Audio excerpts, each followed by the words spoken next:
Hello दोस्तों, स्वागत है आप लोगों का हमारे YouTube channel C studies with Neha में। और आज मैं आप लोगों को सितंबर 25 सी फाइनल ऑडिट के एमसीक्यू का सॉल्यूशन बताने जा रही हूं। आप लोग अपने क्वेश्चन पेपर में रिस्पेक्टिव के सिनारियोज और ऑप्शंस के रिगार्डिंग देख लीजिएगा। हाँ, यहाँ पर है पहला क्वेश्चन, बीआर स्तर पर एश्योरेंस देने के लिए, तो इसका आंसर होगा सी। ये बहुत ही सिंपल सा क्वेश्चन था दोस्तों, ये चारों मेथड सही है और ये दोनों गलत है, इसीलिए A B C and D are the correct option. हाँ, उसके बाद है कि हम 192 का वायोलेशन कर रहे हैं। इन चारों में से कौन सा ऐसा ऑप्शन है जिसमें 192 का वायोलेशन हो रहा है, तो इसका आंसर होगा दोस्तों सी। आईटी अपीलेट ट्रिब्यूनल के सामने अपीयर होना on the behalf of audit client, और हम फीस चार्ज कर रहे हैं रिडक्शन इन डिमांड नोट्स में, ऐसा हम नहीं कर सकते हैं। उसके बाद दूसरा थर्ड क्वेश्चन दोस्तों, यहाँ पर पूछा गया है कि इनमें से कौन सा एक्टिविटी एक्सेप्ट कर सकते हैं हम as per recent decision of ethical standard board, तो इसका आंसर होगा दोस्तों D, to act as a non executive director in its joint venture company.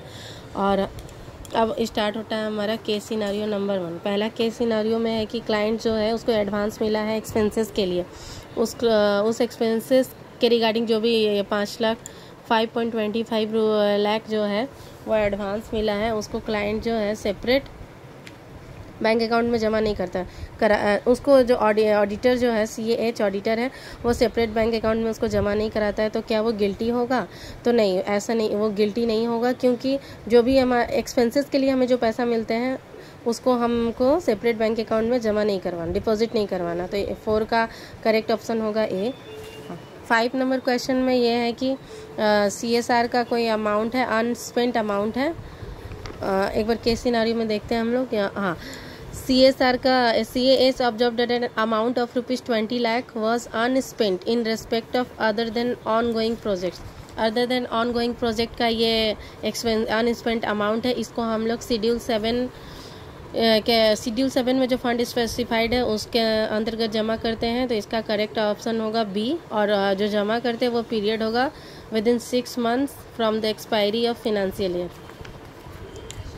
Question number 6 में इसमें थोड़ा डाउट है दोस्तों, इसका आंसर ये लिस्टेड कंपनी है, तो इसका आंसर की ऑडिट मैटर भी हो सकता है और अदर मैटर पैराग्राफ भी हो सकता है। अगर नॉर्मली अगर केस सिनारियो में ये दिया रहता कि जो भी मैटर है जो यूजर्स के अंडरस्टैंडिंग के लिए ज़रूरी है वो अप्रोप्रिएटली डिस्क्लोज्ड होता फिनेंशियल स्टेटमेंट में, तब हम लोग EOM पैरा देते, लेकिन यहाँ पर ये नहीं बताया गया कि वो डिस्क्लोज्ड है या नहीं, इसीलिए इसमें एम्बिग्विटी है। हो सकता है कि वो अदर मैटर पैराग्राफ भी हो सकता है और की ऑडिट मैटर पैराग्राफ भी कैम भी हो सकता है, तो ये ऐसा भी हो सकता है कि ICAI more than 1 option correct कर दे इस केस में।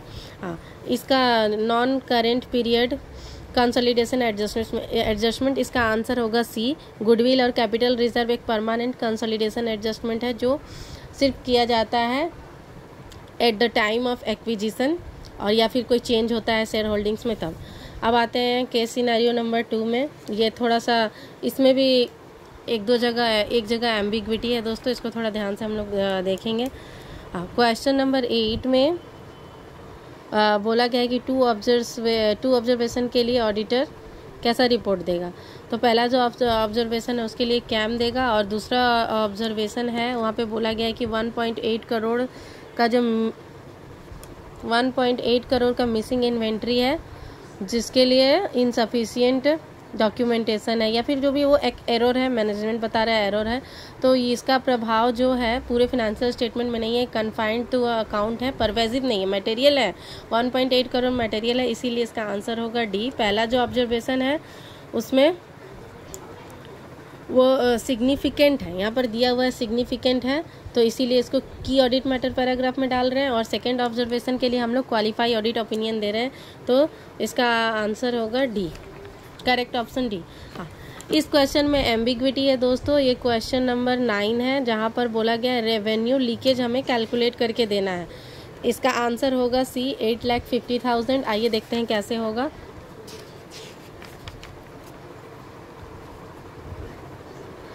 यहाँ पर बोला गया है कि हमारा जो इंटरेस्ट रेट है नंबर 1 पॉइंट में QT लिमिटेड के केस में हमारा जो इंटरेस्ट रेट है वो 9.5% है, मगर CBS सिस्टम में वो इंटरेस्ट रिफ्लेक्ट हो रहा है 8.5%। तो हमारा 1% का रेवेन्यू लीकेज है जो हम डायरेक्ट 5 करोड़ पे गुना कर देंगे 1% से, तो हमारा आ जाएगा फुल ईयर के लिए ये निकलेगा दोस्तों। उसके बाद है आपका कि वर्किंग कैपिटल लिमिट है 3 करोड़ का और प्रोसेसिंग फीस है 1%, लेकिन 0.5% ही चार्ज किया गया है, तो 0.5% हमारा रेवेन्यू लीकेज होगा, तो 3 करोड़ के ऊपर 0.5% निकालेंगे। उसके बाद है यहाँ पर देखिए, the bank has sanction a CC limit of ₹4 crore with a condition that stock statement must be submitted monthly.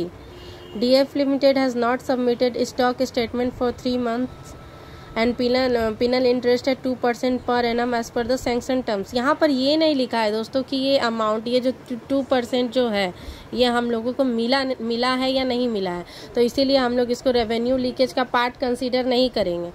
तो इसको हम लोग जैसे 4 करोड़ को इस 2% से गुना नहीं करेंगे 3 मंथ्स के लिए, ये और कुछ टीचर्स ने इसको कंसिडर किया है, लेकिन मेरे अकॉर्डिंग ये नहीं होगा, क्योंकि यहाँ पर कोई भी इन्फॉर्मेशन नहीं है कि यहाँ पर रेवेन्यू लीकेज हो रहा है या नहीं। ऐसा भी तो हो सकता है कि ये 2% मुझे मिला हो, 2% का जो अमाउंट है पिनल इंटरेस्ट है वो मुझे मिल गया। हाँ, यहाँ पर दोस्तों है कि 2 करोड़ का पैकिंग क्रेडिट मिला है 2 करोड़ का 6% पर एनम के लिए, लेकिन 3 months but repayment has been done with 1 month delay. ये वाला अमाउंट तो मुझे मिल रहा है 6% के लिए, लेकिन जो ये 1 मंथ डिले का अमाउंट है उसका इंटरेस्ट रेट है 12% पर एनम। जो ओवर ड्यू इंटरेस्ट रेट है डिलेड पीरियड वो अप्लाइड नहीं हुआ है, तो डिलेड पीरियड का ओवर ड्यू इंटरेस्ट रेट है 12%, मगर ध्यान रखिएगा ये 12% सिर्फ 1 मंथ के लिए निकलेगा। तो 2 करोड़ इंटू 12% इंटू 1/12, अब इसको 0.02 करोड़, 0.015 करोड़ एंड 0.05 करोड़, इन सबको हम लोग जब यदि प्लस करते हैं तो ये आपका आता है दोस्तों 8,50,000, तो इसका आंसर होगा 9। हाँ, अब आते हैं यहाँ 10 नंबर क्वेश्चन में। यहाँ पर बोला है रिस्क एडजस्टेड वैल्यू, इसके लिए हम लोगों को सबका एसेट्स के रेस्पेक्टिव में क्या वेट होगा वो हम लोग को याद रखना था। तो आइए देखते हैं क्वेश्चन में इसको कैसे करना है। यहाँ पर एक बहुत अच्छा चांसेस है, यहाँ 50 करोड़ ये बॉन्ड्स, अब अगर वो पब्लिक सेक्टर का बॉन्ड्स होता तो इस 50 करोड़ पे 20% रिस्क वेट लगता, लेकिन जस्ट बी केयरफुल, ये बॉन्ड्स है पब्लिक फिनेंशियल इंस्टीट्यूशन का, इसीलिए इस बॉन्ड्स पे जो लिमिट होगी वो 100% हो जाएगी। जो भी cash bank balance fix deposit होती है उसका रिस्क वेट होता है 0%, तो 8 करोड़ इंटू 0%। इस पब्लिक फिनेंशियल इंस्टीट्यूट इस बॉन्ड्स के ऊपर में जो रिस्क वेट लगेगा वो 100% लगेगा, 50 करोड़ इंटू 100%। करेंट एसेट जो लोन टू स्टाफ देते हैं, स्टाफ को जो लोन देते हैं उस पर 0% का वेट लगता है।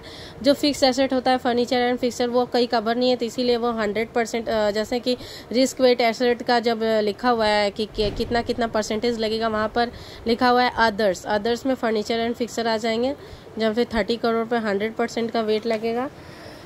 और स्टेट गवर्नमेंट गारंटीड क्लेम्स है दोस्तों, यहाँ पर जो डिफ़ॉल्ट कर चुका है 475 है, over due more than 90 days नहीं हुआ है, विद इन 90 डेज है, इसीलिए इस पर 20% लगेगा। अब इन सबको जब हम लोग ऐड करते हैं तो इसका आंसर आएगा ए 92 करोड़। बहुत सारे लोगों ने गलती कर दिया है, पब्लिक सेक्टर बॉन्ड में 20% का लिमिट लिया है, इसीलिए उन लोगों का आंसर 52 करोड़ आ रहा है, लेकिन ये गलत है। अब आते हैं क्वेश्चन नंबर 11 में। बोला है कि कारो रिपोर्ट में जब हम रिवैल्यूएशन ऑफ एसेट्स कर रहे हैं तो कौन कौन सा किस पे हमको रिपोर्ट देना है, तो इसका आंसर होगा दोस्तों डी। हम लोग को देखना है क्या वो रिवैल्यू हुआ है फिक्स एसेट, और क्या revaluation is done by registered valuer, और if done by registered valuer तो 10% और मोर इन एग्रीगेट 10% और मोर का चेंजेस है in each class of net carrying value. इसको भी हम लोग देख लेते हैं, यहाँ पर दिया हुआ है क्वेश्चन में। Where is this? हाँ, यहाँ पर है दोस्तों कि gross carrying value building classes beginning at the year of it represents 12% increase in net carrying value, जो कि 10% से ज़्यादा है। फिर यहाँ पर देख सकते हैं it constitute 10% reduction over gross carrying value हम लोग को नहीं देखना है।